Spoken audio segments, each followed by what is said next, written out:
Tiunbu is sitting on the hottest soup as a president of Federal Republic of Nigeria.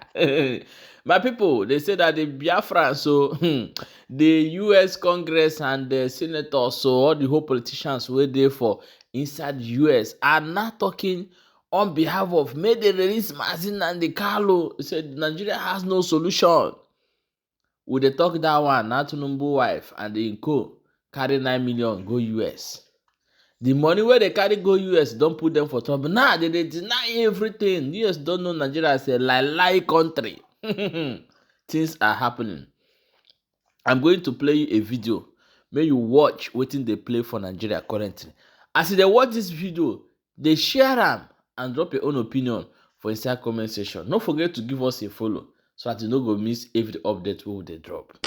And you have a government in Nigeria that practices denial, a culture of denial. No, nothing to see here. They even hired DCI, a big firm here in DC. The First Lady was here. She was here this week, and in fact, they wanted to come on the program to talk about religious freedom. And I said, I'm not going to give them. I'm happy to meet with anybody. Same here. But I'm not going to give them a platform to cover up what they're doing in Nigeria. And that's just what it is, a mess.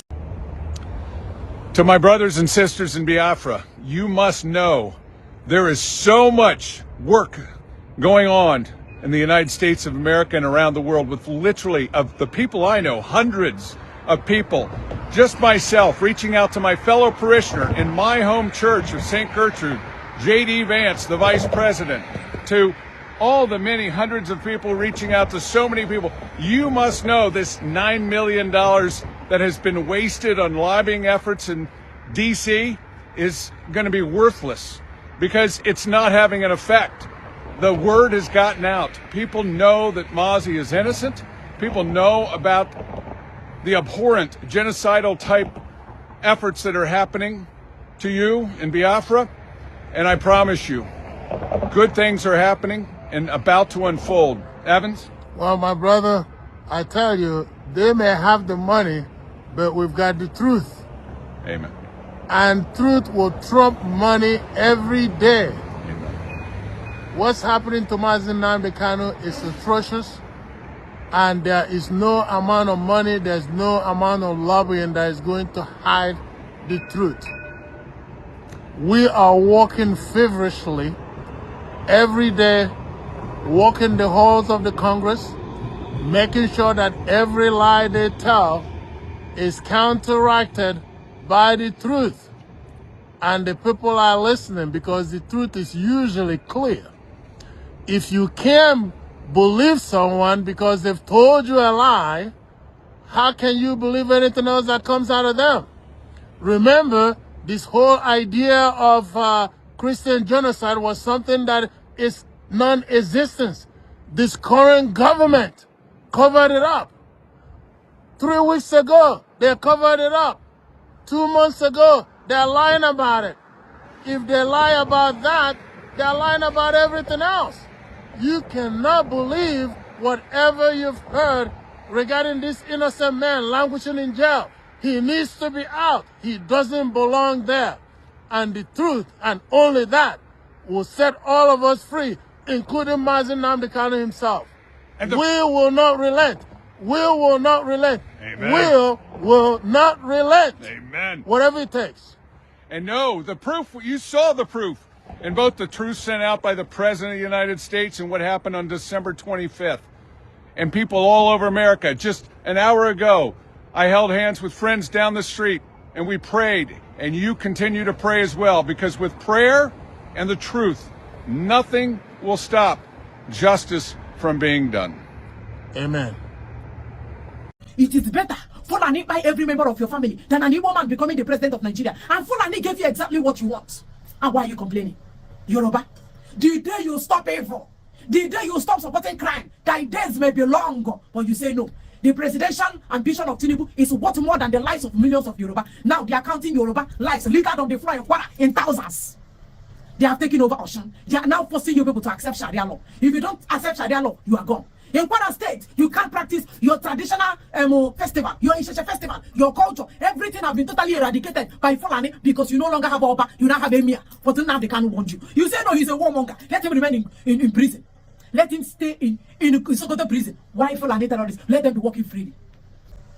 And that is why I am not here to mock anybody. I commiserate with every man or woman that have lost their loved ones in that Fulani, in that attack when it happened for Kwara, not up to 72 hours. One man was crying that 12 members of his family was totally wiped away. 12. He gave family 2,024. Fulani wiped everybody. Let me seize this opportunity to warn Senator Godswill Akpabio, Speaker Abbas, those who work in National Assembly, and President Tiunbu. I can tell you, we are extremely serious and sensitive about this electronic transmission.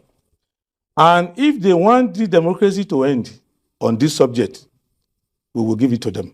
They must put it, because that's what the people want. Or they should resign and leave the place. If they think we are going to make noise for 2-3 days and forget about it, we are not. If you don't do electronic transmission, if you don't put it in the law, this election will not hold. And the government will leave. They must put it. We are not joking. If we have to do whatever it takes to make them do it, legally. If they eat legally, because they are not acting legally, so we'll do pragmatically. I can tell you, we are gentle, we love the country, we want the system to run, but if they play a monkey game with us on this issue of electronic transmission, I don't mind to contest an election that is free and fair and I lose. I will salute the winner. But if you want to turn yourself to a center of electoral bandits and hijack every opportunity that the people want for peaceful improvement of our lot, anyone who is sketching and dancing around the issue of electronic transmission definitely has shown you the first warning that they don't want free and fair election. Last election, that is not the reason why I lost, but it's a major reason. The votes that I got in the polling units in one particular state, 122,000, the one INEC announced is 22,000. If there was electronic transmission, that issue will not occur. Before I let so you that go. is very important. We are not joking with it. They joke with us, they will be mightily surprised. Whether you like it or not, they will bring policemen. So don't ask why a policeman here. We must mobilize in such a way that we should match police for police. Oh, so we are police. You get the point? We must mobilize to match police for police. We must let them know that if they are 370, 070,000 like the gentleman said, we ourselves must let them know that they should participate, they should join us. When they see the number of people who have come out, they will join. Now, what's the advantage of transmission, electronic transmission? The advantage that very few persons will die on the election field. Very few Nigerians. You are saving the lives of Nigerians. The current situation you have now is that every election, people are dying in their droves, in their large number. And because people are dying, they don't care. That day, Senator Babi will be in his mansion with police, with army protecting him, while people like us will be on the field. And they are rigging the election. But you know one funny thing? If you think they won't rig, you're wasting time. To stop them from rigging, we must come out in large numbers. Do you see these people responding to this peaceful protest? I don't know. And if he's a Babi, I know. If he's the one I know, because we are governors at the same time, he doesn't think it matters. The problem is not even a Babi. Even the president doesn't think the citizens matter. The only time the president began to react to insecurity was when Americans. The day the Americans said, "Oh, they are killing Christians," that's when the president felt his office is threatened. He doesn't care about Nigerians. For what is this protest? Okay, this is to make the mark that Nigerians must come out. You're right. What is the essence of this protest? We must go back home now, before the election, and mobilize ourselves in large number. If there are 300,000 policemen, bring out 600,000 Nigerians. But sir, they are always arms. These arms, how many people would they kill? Nigerian international law tells you you can't kill. There is a number you kill becomes actually genocide. You're talking about genocide. This is Christian, but there is a number you are not allowed. I read international law, and in the international law, there is a number of people you will kill. For instance, in Ikwere, and you have committed genocide in Ikwere, for instance, and whoever gave that instruction must account for it. Tinubu won't travel out of this country after his presidency if those people are killed. The day he leaves this place, take the president of Philippines. Where is he now? Where is he? He's in jail for 5,000 persons. But Nigerians are afraid. That's why in my car I always play Fela. Because it's fear. They put that fear in you. So bloody what? They want to arrest me? Okay. Compare our time. I'm talking to the youth now. Yes. Compare our time when we were youth to the current youth. Then we had Buhari. Then we had Babangida. But we were always on the streets. We were shot at. We were killed. But we were on the streets protesting. And the government listened. If you think that President Tinubu will listen to you, you are probably going to waste your time. So the only way we are going to make sure that we don't waste our time, we must go and get both farmers, villagers. We must get everybody to get them to hear that the only way to save Nigerians from election violence, is to allow real transmission of. What's wrong with that? Nothing. That's what we ask for. What do you think will happen? They are afraid to lose power. Okay. The stealing is too much. They are afraid to lose power. So what do you think will happen when the Senate is today? I don't know. You have an emergency session. I don't know. You think I don't know. I don't know. For me, as somebody who was in the national, who was in the parliament, we only when we were there, we only pass laws according to the dictates and needs of Nigerians. We don't pass law based on anything.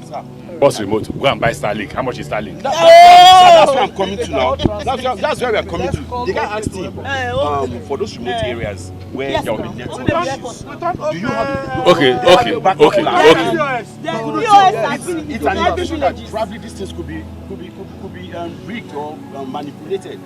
Why are you asking a question that you know the answer? You just asked here that why are they refusing to do the transmission line, and the simple reason is their interest. It's their interest. So I think I'm here to support you. Thank you, sir. I came with my son to show that when there is a major protest, we will come together. You will see me in front with my children. I won't be behind.